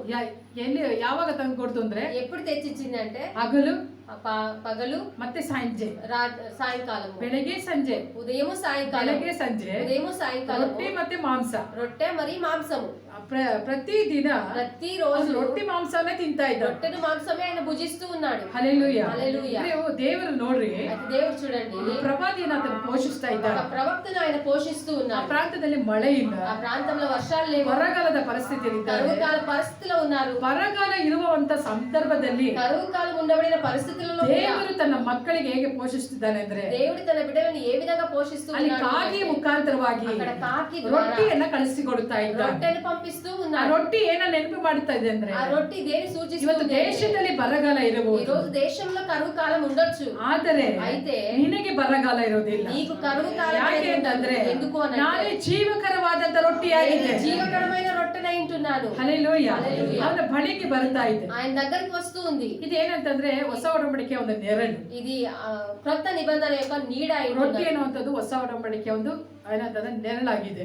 ఈ రొట్టె అనేది క్రొత్త నిబంధన యొక్క నీడగా ಇಲ್ಲಿ ఉంటుంది. ನಾವು ನೋಡಬಹುದು, ఇక్కడ మనం చూడొచ్చు, ಅವನ ಬಳಿಗೆ ರೊಟ್ಟಿ ಬರ್ತಾ ಇದೆ. ఆయన దగ్గరికి రొట్టె వస్తూ ఉంది. ಅక్కడ ಏಸು ಹೇಳ್ತಾನೆ, అయితే యేసయ్య అంటూ ఉన్నాడు, ನಾನೇ ಅಜ್ಜಿಯುಳ್ಳ ರೊಟ್ಟಿಯಾಗಿದೆ. నేనే ఆ జీవము కలిగిన రొట్టెనై ఉంటున్నాను. ಬರಗಾಲದಲ್ಲಿಯೂ ಸಹ కరువు కాలంలో కూడా ಪೋಷಿಸಲಿಕ್ಕೆ పోషించడానికి ನಮ್ಮ ಕರ್ತನಿಂದ ಸಾಧ್ಯ. మన ప్రభు వల్ల సాధ్యం. ಹಲ್ಲೆಲೂಯಾ. హల్లెలూయా. ಇಲ್ಲಿ ಅವನಿಗೆ ఇక్కడ ఆయనకు ಬೆಳಗ್ಗೆ ಸಂಜೆ ఉదయం సాయంకాలం ನಾನ್ ವೆಜ್ ಊಟವನ್ನ నాన్ వెజ్ భోజనాన్ని ಕರ್ತನಾದ ದೇವರು ಕೊಟ್ಟ ప్రభు దయచేశారు అని మనం చూస్తున్నాం. ಹಲ್ಲೆಲೂಯಾ. హల్లెలూయా. ಮತ್ತೆ 19ನೇ ವಚನದಲ್ಲಿ ನೋಡ್ತೇವೆ, మరి 19వ వచనంలో మనం ಅವನು చూస్తున్నాము, ఆయన ಕೆಂಡನ ಮೇಲೆ ಸುಟ್ಟ ರೊಟ್ಟಿಯನ್ನ నిప్పుల మీద కాల్చబడిన అప్పమును ನೀರನ್ನ నీళ్లను ತೆಗೆದು తీసుకొని ತಿಂದು తిని ಮನೆಗೆ ಕೊಡ್ತಾ ಇದ್ದಾನೆ. మళ్ళీ పండుకుంటూ ఉన్నాడు. ಇಲ್ಲಿ ಚೆನ್ನಾಗಿ ಗಮನಿಸ್ರಿ, ఇక్కడ మళ్ళీ బాగా గమనించండి, ಅವನೇನ್ ಮಾಡ್ತಿದ್ದಾನೆ, ఆయన ఏం చేస్తూ ఉన్నాడు, ಊಟ ಮಾಡಿದ భోజనం చేస్తున్నాడు, ಮತ್ತೆ ಮನೆಗೆ ಕೊಡ್ತಾ మళ్ళీ ಇದ್ದಾನೆ. పండుకుంటూ ఉన్నాడు.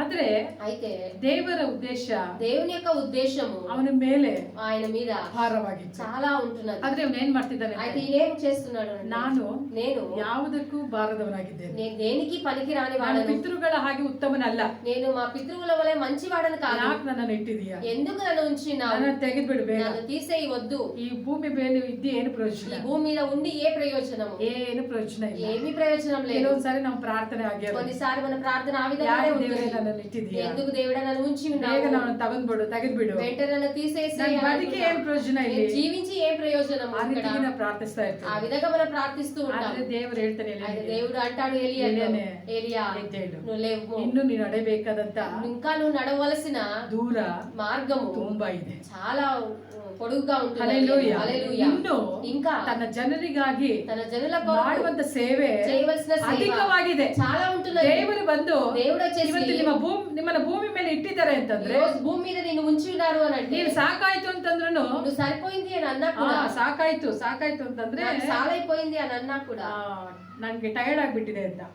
నేను అలసిపోయి ఉన్నాను అని అన్నా కూడా, ಆದ್ರೂ ದೇವರು ನಿನ್ನ ಬಿಡೋದಿಲ್ಲ. అయినా ప్రభు నిన్ను విడిచిపెట్టాడు. ನನಗೆ ಸಾಕಾಗ್ಬಿಟ್ಟಿದೆ ದೇವ್ರೆ, ನಾನು ತಗೋ ಅಂತಂದ್ರು ಬಿಡೋದಿಲ್ಲ. నేను అలసిపోయాను దేవా, నన్ను తీసుకొనేసే అని అన్నా కూడా ప్రభు తీసుకోడు. ಯಾಕೆ ಅಂದ್ರೆ ఎందుకు అనంటే, ದೇವರಿಗಾಗಿ ಮಾಡಬೇಕಾದಂತ ಕೆಲಸಗಳು దేవుని కొరకు చేయవలసిన పనులు ನಿಮ್ಮ మీ ಮುಖಾಂತರವಾಗಿ ద్వారా ಅನೇಕ ಇದೆ. చాలా ఉన్నాయి. ಹಲ್ಲೆಲೂಯಾ. హల్లెలూయా. ಇಲ್ಲ, లేదు, ನೀವು మీరు ಅನೇಕ ದೇವ ಸೇವಕರಿಗೆ చాలా దేవ సేవకులకు ನೀವು ಸಪೋರ್ಟ್ ಆಗಿರ್ಬೇಕು. మీరు సపోర్ట్ గా ఉండాలి. ಅದಕ್ಕೋಸ್ಕರವಾಗಿಯೂ ದೇವರು ನಿಮ್ಮನ್ನ ಇಲ್ಲಿ ಇಟ್ಟಿರ್ತಾರೆ. అందుకొరకు కూడా దేవుడు మిమ్మల్ని ఉంచి ఉంటారు. ಹಲ್ಲೆಲೂಯಾ. హల్లెలూయా. ದೇವರು ನಿಮ್ಮನ್ನ ಇಲ್ಲಿ ಇಟ್ಟಿದ್ದಾರೆ ಅಂತಂದ್ರೆ దేవుడు ఇక్కడ మిమ్మల్ని ఉంచి ఉన్నారు ಆತನ అని అంటే, ಉದ್ದೇಶ ನಿಮ್ಮ ಮೇಲೆ ఆయన ಇರುತ್ತೆ. ఉద్దేశం మీ మీద ఉంది. ಏನೇನ್ ಏನ್ ಹೇಳ್ತಿದ್ದಾನೆ ಅಂದ್ರೆ, నేను ఏం ಬೇಡ చెప్తున్నాను? ಬೇಡ ಬೇಡ, వద్దు వద్దు, ನನಗೆ ಸಾಕಾಗ್ಬಿಟ್ಟಿದೆ ಈ నన్ను ಜೀವನ, సాలైపోయింది ఈ ನನ್ನನ್ನು జీవితం, ತೆಗೆದ್ಬಿಡು. నన్ను తీసేయి. ಆದ್ರೆ ದೇವರು ಹೇಳ್ತಾನೆ, అయితే దేవుడు అంటూ ఉన్నాడు, ಎದ್ದೇಳು. నువ్వు లెమ్ము, ರೊಟ್ಟಿ ನಿನ್ನ ಮುಂದೆ ಇದೆ. రొట్టె నీ ముందుంది. ಹಲ್ಲೆಲೂಯಾ. హల్లెలూయా. ಇವತ್ತು ನಿಮ್ಮನ್ನ ನೋಡಿ ಕರ್ತನೆ ఈ ಹೇಳ್ತಿದ್ದಾನೆ, రోజు ప్రభు మిమ్మల్ని చూసి కూడా అదే మాట సాకాಯ್ತು ನನ್ನ చెప్తున్నాడు. ಜೀವನ. సాలైపోయింది నా జీవితం, ತೆಗೆದ್ಬಿಡು ನನ್ನ ಲೈಫ್ ನ తీసేయి నా ಅಂತ జీవితాన్ని ಹೇಳ್ತಾ ಇದೀಯಾ? మీరు అంటున్నారా? ಇಲ್ಲ. విధంగా లేదా? ದೂರ ನಡಿಬೇಕಾಗಿತ್ತು.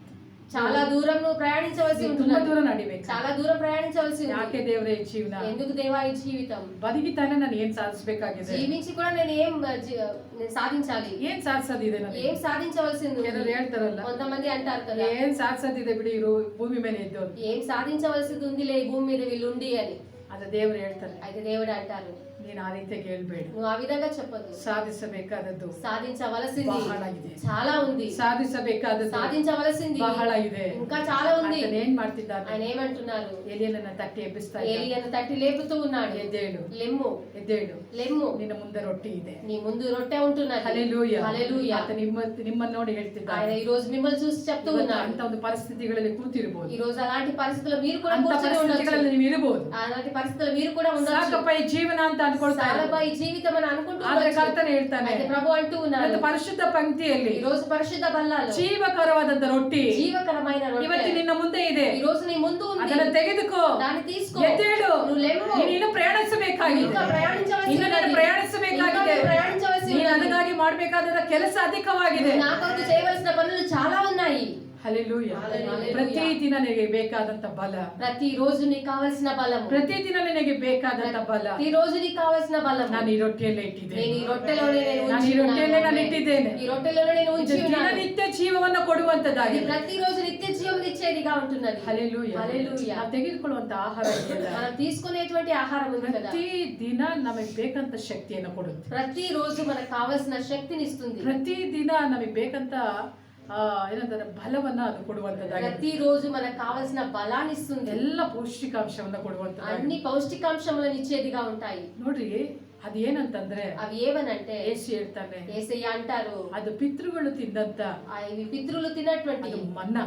మన్నా. ಹಲ್ಲೆಲೂಯಾ. హల్లెలూయా. ಅದರ ಬಲದಲ್ಲಿಯೇ దాని బలంలోనే ಆ ಮನ್ನಾ ತಿಂದ್ರು ಅವರು. మన్నాను భుజించారు వాళ్ళు. ಆ ಮನ್ನಾ ತಿಂದು ఆ మన్నాను భుజించి ಅವರು ಕಾನಾನ್ ವರೆಗೂ వారు కానాన్ వరకు ಅವ್ರು ಬಲವಾಗಿ ನಡ್ಕೊಂಡು ಹೋದ್ರು. వారు బలంగా ప్రయాణించి వెళ్ళారు. ಅಂದ್ರೆ సత్తోಗ್ಬಿಟ್ರು. అయినా మరణించారు ಆದ್ರೆ వాళ్ళు. ಇದು ಹಾಗಲ್ಲ. అయితే ఇది ఆ విధంగా ಇದು కాదు. ಹಾಗಲ್ಲ. ఇది ఆ విధంగా ಇದರ కాదు. ತಿನ್ನುವನ್ನು దీన్ని భుజించి ಸದಾ వాడు ಕಾಲ ಬದುಕುತ್ತಾನೆ. ఎల్లప్పుడూ జీవిస్తాడు. ಹಲ್ಲೆಲೂಯಾ. హల్లెలూయా. ನೀವು ತಿನ್ನುವಂತ ಆಹಾರ మీరు తినేటువంటి ఆహారము ಆ ಸಂದರ್ಭಕ್ಕೆ ಮಾತ್ರ ಬಲ ఆ ಕೊಡಬಹುದು. సమయానికి మట్టుకే మీకు బలమును ಆದ್ರೆ అందించవచ్చు. ಕರ್ತನು ಹೇಳ್ತಾನೆ, అయితే ప్రభు ಇವತ್ತು అంటున్నాడు, ನಾನು ಕೊಡುವಂತ ಆಹಾರ ఈ ಇದೆಯಲ್ಲ, రోజు నేను ఇచ్చే ఆహారం ఉంది ಅದು కదా, ನಿನಗೆ అది నీకు 24 ತಾಸುಗಳು 24 గంటలు 365 ದಿನ 365 ಹಗಲು రోజులు, ಇರುಳು రాత్రి పగలు, ನೀನು ಜೀವಿಸುವ ಕಾಲವೆಲ್ಲ నీ జీవిత కాలం అంతా ನಿತ್ಯ కూడా ನಿತ್ಯಕ್ಕೂ ಸಹ నిత్యానికి ನಿನ್ನನ್ನು ಬದುಕಿಸುವಂತದ್ದಾಗಿರುತ್ತೆ. ಅದು ನಿನ್ನ ಜೀವಿಸಬೇಕಂತ ನಿನಗೆ ಎನರ್ಜಿ ಕೊಡುವಂತದ್ದಾಗಿರುತ್ತೆ. నీకు శక్తినిచ్చేదిగా ನಿನ್ನನ್ನ ఉంటుంది. ಬಲಪಡಿಸುವಂತದ್ದಾಗಿರುತ್ತೆ. నిన్ను బలమునిచ్చేదిగా ఉంటున్నది. ಹಲ್ಲೆಲೂಯಾ.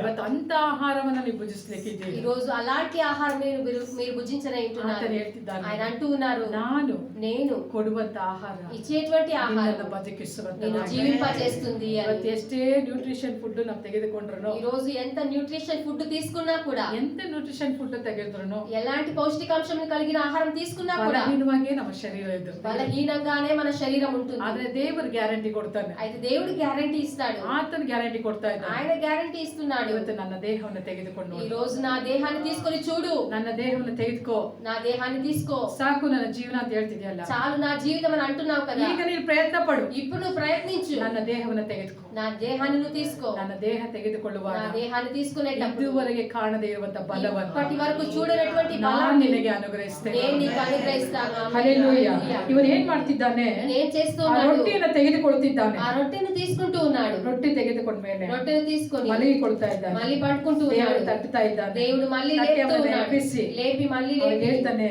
ఆయన అంటున్నాడు, ನೀನು నువ్వు ನಿನ್ನ ಶಕ್ತಿ ಮೀರಿ ನಡೆಯಬೇಕಾಗಿದೆ. నీ శక్తి మీరి ప్రయాణించవలసి ఉంటున్నది. ಹಲ್ಲೆಲೂಯಾ హల్లెలూయా. ಅಂತ ಹೇಳಿದ ತಕ್ಷಣ ఆయన చెప్పిన ಅವನು వెంటనే ಏನ್ ಮಾಡ್ತಾನೆ? ఆయన ఏం ತಿಂದು చేస్తున్నాడు? ಕುಡಿದು తిని త్రాగి ಅದರ ಬಲದಿಂದ, దాని బలముతో, ಹೇಳ್ರಿ, ಅದರ ಬಲದಿಂದ చెప్పండి, దాని బలముతో ಹೇಳ್ರಿ, ಎಲಿಯನು ఏలియా ರೊಟ್ಟಿಯನ್ನು ತಿಂದು రొట్టెని తిని ಅದರ ಬಲದಿಂದ దాని బలముతో 40 ದಿವಸ 40 రోజులు ಹಗಲು ಇರುಳು రాత్రి పగలు ಪ್ರಯಾಣ ಮಾಡಿ ಪ್ರಯಾಣಿಸಿ ದೇವಗಿರಿಯನ್ನು ಮುಟ್ಟಿದನು. దేవగిరి ప్రాంతాన్ని చేరాడు. ಆಮೇಲೆ ಹೇಳ್ರಿ, ಹಲ್ಲೆಲೂಯಾ. హల్లెలూయా. ನೋಡ್ರಿ, చూడండి, ಅವನು ರೊಟ್ಟಿಯನ್ನ ತಿಂದ. ఆయన రొట్టెను తిన్నాడు. ಏನ್ ತಿಂದ ಅವನು? ఏం తిన్నాడు ఆయన? ಸಾಧಾರಣವಾದಂತ సాధారణమైన ಒಂದು ರೊಟ್ಟಿಯನ್ನ ತಿಂದ. ఒక రొట్టెను ಆ తిన్నాడు. ರೊಟ್ಟಿಯ ఆ ಬಲದಲ್ಲಿಯೇ రొట్టె బలంతోనే 40 ದಿನ 40 రోజులు. ಇವತ್ತು ನಾನು ನಿಮಗೆ ఈ రోజు నేను మీకు ಒಂದು ರೊಟ್ಟಿ ಮಾಡಿಕೊಡ್ತೀನಿ. ఒక రొట్టెను చేసి ఇస్తాను. ಸಿಸ್ಟರ್, ನಿಮ್ಮ ಹೆಸರು ಏನು? ಸುನಂದ ಅವರಿಗೆ ಒಂದು ರೊಟ್ಟಿ ಮಾಡಿಕೊಡ್ತೀನಿ. ఇప్పుడు సునంద గారికి ఒక రొట్టెను చేసి ಆ ఇస్తాను. ರೊಟ್ಟಿಯಲ್ಲಿ ఆ రొట్టెను 40 ದಿನ 40 రోజులు ಹಗಲು ಇರುಳು రాత్రి ನೀವು పగలు ನಡ್ಕೊಂಡು మీరు నడుచుకొని ಬೆಂಗಳೂರಿಗೆ ತಲುಪಬೇಕು. బెంగళూరుకు మీరు చేరాలి. ಆಗುತ್ತಾ? అవుతుందా? ನಿಮ್ ಕೈಲಾಗುತ್ತಾ? మీ వల్ల అవుతుందా? ಒಂದೇ ರೊಟ್ಟಿ ಮಾಡ್ಕೊಡ್ತೀನಿ. ఒకే రొట్టె చేసి ఇస్తాను. ಆದ್ರೆ అయితే ದೇವರ ವಾಕ್ಯ ಹೇಳುತ್ತೆ, దేవుని వాక్యం సెలవిస్తుంది, ಅವನು వారు ಅದರ ಬಲದಿಂದಲೇ, దాని బలముతోనే, ಹೇಳ್ರಿ, ಅದರ చెప్పండి, ಬಲದಿಂದಲೇ దాని బలముతో ಬೆಳಗ್ಗೆ ಸಂಜೆ ఉదయం సాయంకాలం 40 ದಿನ ಪ್ರಯಾಣಿಸಿ. 40 రోజులు వారు ప్రయాణించారు. ಹಲ್ಲೆಲೂಯಾ. హల్లెలూయా. ಸಾಧ್ಯನಾ? సాధ్యమవుతుందా? ಅದು ಸಾಧಾರಣವಾದ ರೊಟ್ಟಿನ అది ನಮ್ಮ ಬಳಿ ಬಂದಿದ್ದು సాధారణమైన రొట్టె నా వారి దగ్గర అల్ల. వచ్చింది. ಹಲ್ಲೆಲೂಯಾ. ಹಲ್ಲೆಲೂಯಾ. ಆ ರೊಟ್ಟಿ ಆ ರೊಟ್ಟೆ ಯೇಸುವೇ ಆಗಿದೆ. ಯೇಸಯ್ಯನೇ ಇದ್ದಾನೆ. ಹಲ್ಲೆಲೂಯಾ. ಹಲ್ಲೆಲೂಯಾ. ಇವತ್ತು ಅದೇ ಯೇಸುವಿನ ಇದೇ ಈರೋజು ಅದೇ ಯೇಸಯ್ಯ ಶರೀರವನ್ನ శరీరాన్ని ಸೂಚಿಸುವಂತ సూచించేటువంటి ಈ ರೊಟ್ಟಿಯನ್ನ ఈ రొట్టెను ನೀವು ತೆಗೆದುಕೊಳ್ಳುವ మీరు తీసుకునేటప్పుడు ನೀವು ಸಹ మీరు కూడా ಹಗಲು ಇರುಳು రాత్రి ಶಕ್ತಿ ಮೀರಿ శక్తి ನೀವು మీరి ಕೆಲಸವನ್ನ ಮಾಡುವಂತರಾಗಿ మీరు పనిచేసేవారుగా ಶಕ್ತಿ ఉంటారు. ಮೀರಿ ನಡೆಯುವಂತರಾಗಿರ್ತೀರ. శక్తి మీరి మీరు ప్రయాణించేవారుగా మీరు ఉంటారు. ಶಕ್ತಿ ಮೀರಿ ಯೋಚಿಸುವಂತರಾಗಿರ್ತೀರ. శక్తి మీరి యోచించేవారుగా మీరు ఉంటారు. ಹಲ್ಲೆಲೂಯಾ. హల్లెలూయా. ದೇವರು ಅಂತ ಬಲವನ್ನ అలాంటి ತನ್ನ బలాన్ని ದೇಹದ ಮುಖಾಂತರವಾಗಿ తన దేహము ద్వారా ಆತನ ಇವತ್ತು ನಿಮಗೆ ಇಟ್ಟಿದ್ದಾನೆ. ఆయన మీకు ఉంచి ఉన్నారు. ನನ್ನಿಂದ ಸಾಧ್ಯ ಇಲ್ಲ ಸ್ವಾಮಿ నా వల్ల సాధ్యం కాదు దేవా ಅಂತ ಹೇಳುವಾಗ అనేసి అన్నప్పుడు ಆತನು ಹೇಳ್ತಾನೆ, ఆయన అంటారు ನನ್ನ ದೇಹ ಇದೆಯಲ್ಲ, నా దేహం ఉంది కదా, ನನ್ನ ದೇಹ ಇದೆಯಲ್ಲ, నా దేహం ఉంది కదా, ನನ್ನ ದೇಹವನ್ನು ನಾನು ಕೊಡ್ತಿದ್ದೀನಿ. నా దేహాన్ని నేను మీకు ఇస్తున్నాను. ಹಲ್ಲೆಲೂಯಾ. హల్లెలూయా. ಆತನು ಹೇಳ್ತಾನೆ, ఆయన అంటారు ಜೀವಕರವಾದ ರೊಟ್ಟಿ ನಾನೇ ಆಗಿದ್ದೀನಿ. జీవకరమైన రొట్టె నేనే అయింటున్నాను. ಆಮೇಲೆ ಹೇಳ್ರಿ, ఆమేన్. ಏನ್ ಮಾಡ್ತಾನೆ, ఆయన ఏం చేస్తారు, ಅದನ್ನ ತಿಂದು దాన్ని తిని ಪ್ರಯಾಣವನ್ನ ಮುಗಿಸ್ತಾ ಇದ್ದ. ప్రయాణాన్ని ముగిస్తూ ನಾವು ఉన్నాము. ಹಾಗೆ మనము ఆ విధంగా ಜೀವಕರವಾದ ರೊಟ್ಟಿಯನ್ನ ತಿಂದು ఆ జీవకరమైన రొట్టెను తిని ನಾವು ಪ್ರಯಾಣವನ್ನು ಮುಗಿಸ್ಲಿಕ್ಕಿದ್ದೇವೆ. మనము ప్రయాణాన్ని ముగించడం ಹೇಗೆ ಮುಗಿಸ್ಲಿಕ್ಕಿದ್ದೇವೆ ಅಂದ್ರೆ ఏ విధంగా ముగించడం ಬಲವಾಗಿ ನಾವು ಮುಗಿಸ್ಲಿಕ್ಕಿದ್ದೇವೆ. బలంగా దాన్ని ಶಕ್ತಿ ಉಳ್ಳವರಾಗಿ ನಾವು ಮುಗಿಸ್ಲಿಕ್ಕಿದ್ದೇವೆ. ಶಕ್ತಿ ಕೈಗಿನ ವಾರಿಗೆ ಈ ಲೋಕದ ಮುಗಿಸಲು ಪ್ರಯಾಣದಲ್ಲಿ ಈ ಲೋಕ ಪ್ರಯಾಣ ನಾವು ಬಲಹೀನರಾಗಿ ನಾವು ಇಲ್ಲಿ ಪ್ರಯಾಣವನ್ನು ಮುಗಿಸೋದಿಲ್ಲ. బలహీనులుగా మనం ఈ లోక ప్రయాణాన్ని ದೇವರ ముగించాలి. ವಾಕ್ಯ ಹೇಳುತ್ತೆ, దేవుని వాక్యం ನೀವು సెలవిస్తుంది. ಶಕ್ತಿ ಮೀರಿ ಪ್ರಯಾಣಿಸ್ಲಿಕ್ಕಿದ್ದೀರಿ. శక్తి మీరి ప్రయాణించడై ఉంటున్నారు. ಅಂತ ಒಂದು ಎನರ್ಜಿಯನ್ನ అలాంటి ఒక బలాన్ని ಆತನ ದೇಹ ನಿಮಗೆ ಕೊಡುವಂತದ್ದು. రోజు ఆయన దేహం మీకు ఇచ్చేది కాదు. ಹಲ್ಲೆಲೂಯಾ. హల్లెలూయా. ಎಲಿಯನು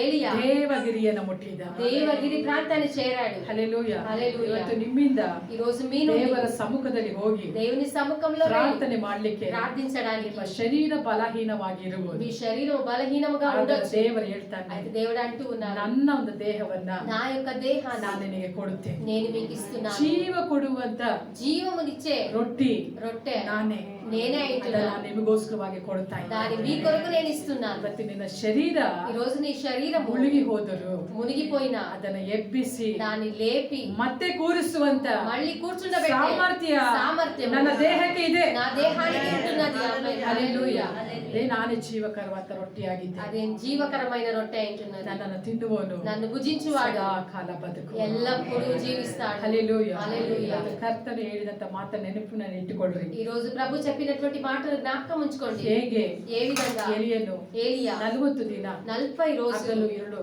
రాత్రి పగలు ರೊಟ್ಟಿಯನ್ನು ఒక ತೆಗೆದುಕೊಂಡು రొట్టెను తీసుకొని ಅವನು ಪ್ರಯಾಣಿಸಿದ್ದನು. ఆయన ప్రయాణించాడు. ಶಕ್ತಿ ಮೀರಿ ಪ್ರಯಾಣಿಸಿದ್ದನು. శక్తి మీరి ఆయన ప్రయాణించాడు. ಹಾಗೆ ಈ ಲೋಕದ ಪ್ರಯಾಣದಲ್ಲಿ అదే విధంగా ఈ లోక ప్రయాణంలో ನಾವು ಸಹ ಇದ್ದೇವೆ. మనము కూడా ఉన్నాము. ಕರ್ತನ ದೇಹ ప్రభు యొక్క ನಮ್ಮನ್ನು దేహం ಬಲಪಡಿಸುವಂತದಾಗಿದೆ. మమ్మల్ని బలపరిచేదిగా ನಮ್ಮನ್ನು ఉంటుంది. ಬಲಪಡಿಸುವಂತದಾಗಿದೆ. మమ్మల్ని బలపరిచేదిగా ఉంటుంది. ಯಾವ ಕ್ಷೇತ್ರದಲ್ಲಿ ఈ రోజు ఏ క్షేత్రంలో ವೀಕ್ ಆಗಿದ್ದೀರೋ మీరు బలహీనులుగా ఉన్నారు, ದೇವರು ಹೇಳ್ತಾನೆ, దేవుడు అంటూ ನಾನು ఉన్నాడు, ಜೀವಕರವಾದ ರೊಟ್ಟಿಯಾಗಿದ್ದೇನೆ. నేనే జీవకరమైన రొట్టెనే ఇంటున్నాను. ಹೇಗೆ ಸಾಧ್ಯ ಸ್ವಾಮಿ? ఇది ఏ విధంగా సాధ్యమవుతుందయ్యా? ನಾನೇನು ಮಾಡ್ಲಿಕ್ಕೆ ಆಗ್ತಾ ಇಲ್ವಲ್ಲ. నేను ఏమి చేయడానికి వీలు కావడం లేదే. ಪರಿಸ್ಥಿತಿಗಳೆಲ್ಲ ಅದಲು ಬದಲಾಗಿದೆ. పరిస్థితులన్నీ మారిపోతున్నాయి. ಕರ್ತನೆ ಹೇಳ್ತಾನೆ, అయితే ప్రభు అంటూ ఉన్నారు, ನನ್ನನ್ನು ನಂಬು, నన్ను నమ్ము, ನನ್ನನ್ನು ನಂಬು, నన్ను నమ్ము, ನಾನು ನಿನಗೆ ಜೀವ ಕೊಡುವಂತ నేను ರೊಟ್ಟಿಯಾಗಿದ್ದೇನೆ. నీకు జీవమునిచ్చే రొట్టెనే ఇంటున్నాను. ಹಲ್ಲೆಲೂಯಾ. ಹಲ್ಲೆಲೂಯಾ. ಕಣ್ಣುಗಳನ್ನು ಮುಚ್ಚಿದವರಾಗಿ మనం కళ్ళు మూసుకున్న ನಾವು వారుగా ಪ್ರಾರ್ಥನೆ ಮಾಡಿಕೊಳ್ಳೋಣ. మనం ತಂದೆ, ప్రార్థించుకుందాం. ನಿನ್ನ ನಾಮಕ್ಕಾಗಿ ಸ್ತೋತ್ರ. తండ్రి నీ నామమును బట్టి నీకు స్తోత్రం ನೀನು చెల్లిస్తున్నాము. ಒಳ್ಳೆಯವನು ಕರ್ತನೆ. నువ్వు మంచివాడవు. ಒಳ್ಳೆಯದನ್ನೇ ಮಾಡ್ತೀಯ, ಅದಕ್ಕಾಗಿ ಸ್ತೋತ್ರ. మంచిదే నువ్వు చేస్తున్నావు, అందుని బట్టి నీకు ದೇವ, స్తోత్రం. ಒಂದು ಸಮಯದಲ್ಲಿ దేవా, ಕರ್ತನೆ ఈ సమయంలో ನೀವು దేవా ಹೇಳಿದ್ದೀರಾ ಕರ್ತನೆ, మీరు చెప్పి ఉన్నారయ్యా, ನಾನೇ ಜೀವ ಕೊಡುವಂತ ರೊಟ್ಟಿಯಾಗಿದ್ದೇನೆ. నేనే జీవమునిచ్చు ఆహారమై ನನ್ನ ತಿನ್ನುವನು ಸದಾ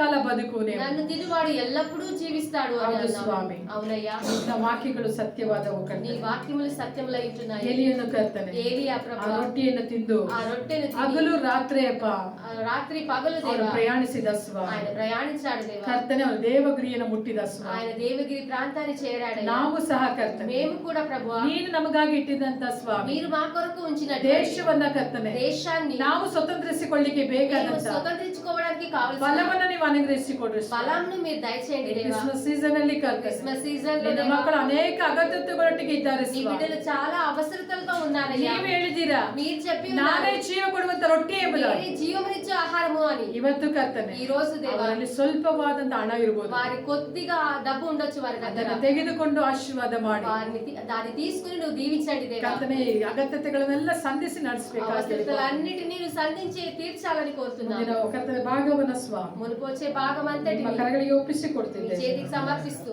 ಕರ್ತನೆ ನೀವು ನಡೆಸಬೇಕಾಗಿ ಹೇಳಿಕೊಡ್ತೇನೆ. ప్రభువా నువ్వు నడిపించాలని ప్రార్థిస్తున్నాము. ಪರಿಶುದ್ಧಾತ್ಮನೇ ನಿಮ್ಮ ಹತ್ತೊಟ್ಟಿಗೆ ನಮ್ಮನ್ನು ಒಪ್ಪಿಸಿಕೊಡ್ತಿದ್ದೇವೆ. పరిశుద్ధాత్మ దేవుడా మీ హస్తానికి మేము ನಾವೆಲ್ಲರೂ ಹಾಗೆ సమర్పించుకుంటున్నాము. ಕಣ್ಣುಗಳನ್ನು ಮುಚ್ಚಿದವರಾಗಿ, మనమందరం ఆ విధంగానే కళ్ళు మూసుకొని ನಾವೆಲ್ಲರೂ ಕಣ್ಣುಗಳನ್ನು ಮುಚ್ಚಿದವರಾಗಿ మనమందరం ఆ విధంగానే కళ్ళు ನಾವು మూసుకొని ದೇವರ ಸಮ್ಮುಖದಲ್ಲಿ మనం దేవుని ನಾವು సన్నిధిలో ಪ್ರಾರ್ಥನೆ మనం ಮಾಡಿಕೊಳ್ಳೋಣ. ప్రార్థించుకుందాం. ಪರಿಶುದ್ಧ ಪಂಕ್ತಿ ನಮ್ಮ ಮಧ್ಯದಲ್ಲಿ ಇದೆ. పరిశుద్ధ వల్ల మన ముందు ఉంటున్నారు. ಪರಿಶುದ್ಧ ಪಂಕ್ತಿ ನಮ್ಮ ಮಧ್ಯದಲ್ಲಿ ಇದೆ. పరిశుద్ధ వల్ల మన మధ్య ಈಗ ತಾನೇ ఉంటున్నారు. ನಾವು ವಾಕ್ಯವನ್ನು ಕೇಳಿದ್ದೇವೆ. ఇప్పుడే మన వాక్య భాగమును విని ఉన్నాము. ವಾಕ್ಯದಲ್ಲಿ ನೋಡುವಾಗ వాక్యములు చూసినప్పుడు ರೂತಳನ್ನು ನೋಡ್ತೇವೆ. రూతును మనం చూస్తూ ఉన్నాము. ರೂತಳ ರೊಟ್ಟಿಯನ್ನು ತೆಗೆದುಕೊಂಡಾಗ రూతు ಆ రొట్టెను ಆ తీసుకున్నప్పుడు ಹೊಲಕ್ಕೆ ಆಕೆ ಸ್ವತಂತ್ರಳಾಗ್ತಾಳೆ. ఆ పొలానికి ఆమె స్వతంత్రాలవుతుంది.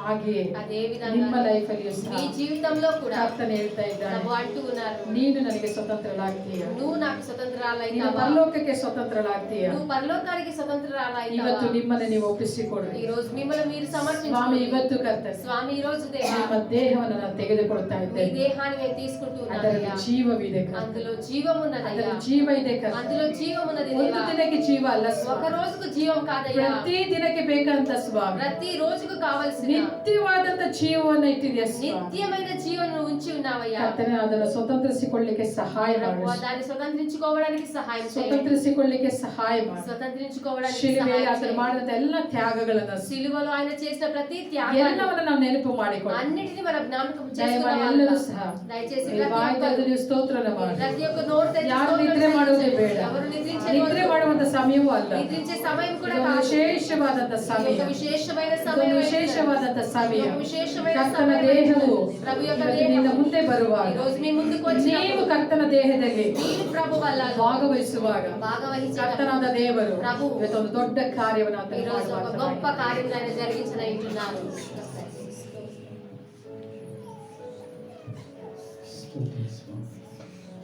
ಹುಟ್ಟಿಸಿ ಕೊಟ್ಟಿರುವೆ ನಿನ್ನನ್ನೇ ನಾನು